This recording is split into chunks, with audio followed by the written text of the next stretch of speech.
This camera here is the Sony A7IV. It's about $2,500 if you buy it from new, about $2,700 if you buy it with a kit lens. This camera right here is the Sony ZV-E10. It's about $600 to $700 depending on what accessories you buy it with. Today I'm going to try to convince you why the cheaper camera might actually be better for you than the more expensive full frame camera. There can be no doubt that the Sony A7IV is a really great camera. It has great photo abilities and great video abilities as well. Some say it is as good as a video camera as the Sony A7IV, which is notoriously known for being one of the best DSLR style video shooting cameras out there, and this can produce similar results. It has more megapixels than the Sony A7IV, which also makes it a better photo camera, and it has a tiny wheel here where you can switch it from photo mode to video mode, making it one of the best and most versatile hybrid shooting cameras out there.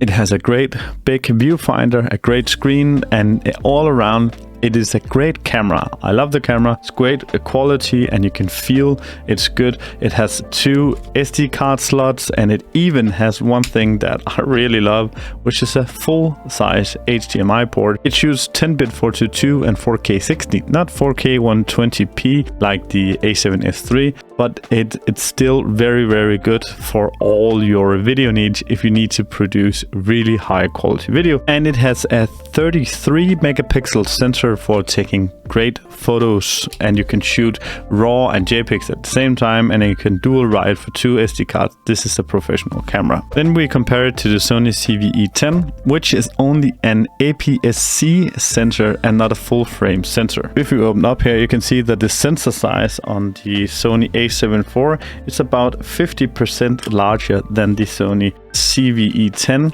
which means it lets in much more light, which means that you can get much shallower depth of field, and you can take more low light photos with greater quality, and you can get that really nice bokeh effect. But this being an APS-C sensor also has its benefits. Actually, APS-C is also Super 35. It's about the same size, which is even most professional video shooters use for video. But the fact that this is an APS-C and not a full frame make all the lens option for this camera about half the price, and maybe even less than half the price than you get for the full frame lenses.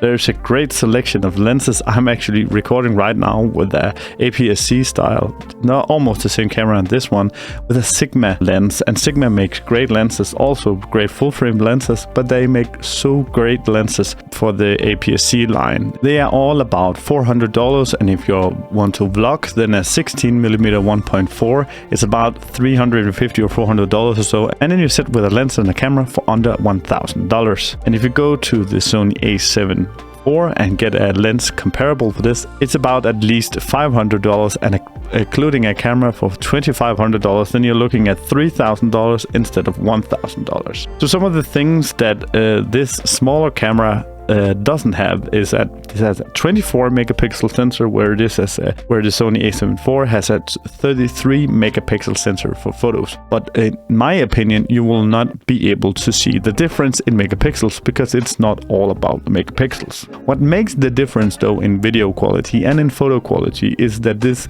records in 10-bit and this one records in 8-bit. But this also makes for smaller file sizes. And if you are vlogging and having this on the travel, on the go, and you are not using a log profile, which means that you are not going to color grade your photos and your videos afterwards, that this can actually produce results that most people won't recognize the difference. And that's one of the key features between this being better than the other one. This is a professional camera, and this is not necessarily a professional camera, but it can produce professional grade results with video and with photo, but it has much better software to help you, and it even has a button here to make sure you have a blurry background, because a lot of people like this style. And if you put this camera on auto compared to this camera on auto, which is 3 times the price, then this will outperform it in most cases. And there's a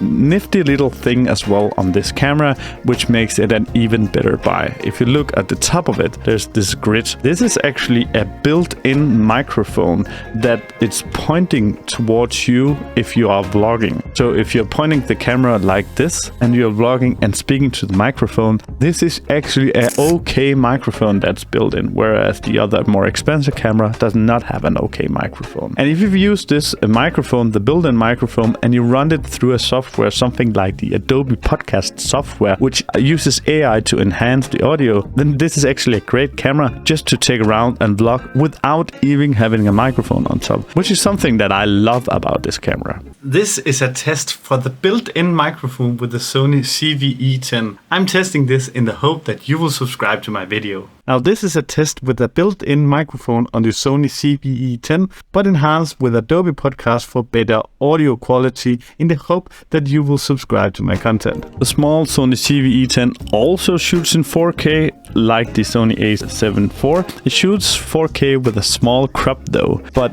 I have to say that I'm actually almost always using 1080p with my big camera here. The main difference that I'm going for is this camera's photo abilities. It's much better. I really like taking the photos with this camera. The main difference that makes a difference for me as well is that this camera has the 10-bit video and this does not have 10-bit video. It's only a problem if you're going to color grade your videos. Then there's the fact that this camera also have an electronic viewfinder and this does not have an electronic viewfinder. And I wanted a camera with an electronic viewfinder. I just recently purchased the Sony ZV-E10 as an extra camera. I'm going to use it primarily like my Sony A7IV to mount it maybe for top-down shots or for an extra webcam. This might be an expensive webcam, but for all of you out there that's considering streaming, I know there are some people that have the money to buy an expensive camera as a streaming camera, but there is no way in the world that will ever see a difference in the quality with a camera like the Sony ZV-E10 and the Sony A7IV or the Sony A7 if you're streaming with it. There's much more difference in if you're buying a better lens for it. So having the cheaper camera with a better lens would be better than having the expensive camera with a bad lens. So what I'm trying to say is if you're vlogging, if you're a travel video maker, if you are a streamer, if you are maybe new to photography, and if you don't know all the expert settings on this one, and if you are not color grading your videos, there's a high likelihood that this camera is a much better purchase for you. And the cool thing about Sony is these two cameras right here share the same mounting system. This means that you could start up with this camera and then you could purchase some of the better lenses. I know this is not a full frame camera and this is a full frame camera, but there is on the A7IV, if you ever want to use some of the lenses from the ZV-E10, there's a crop mode here that you can crop in and use the same sensor size as the Sony ZV-E10, and then you can use the same lenses. I just resold my Sony ZV-1. The Sony ZV-1F seems a bit too narrow for me. To everyone that asks which camera should I buy, I always say the Sony ZV-E10. If you buy a professional full frame camera, it's because you know you want that camera and you know what you're going to do with that camera. Having all the built-in software to help you that's in this camera will make it a better purchase for 90% of the people. If you want to see how I'm using Adobe Podcast to enhance the audio, then click this video right here. In this video, I'll guide you through it and show you how I use it in the editing software as well. Thank you. Maybe I'll see you in the next video.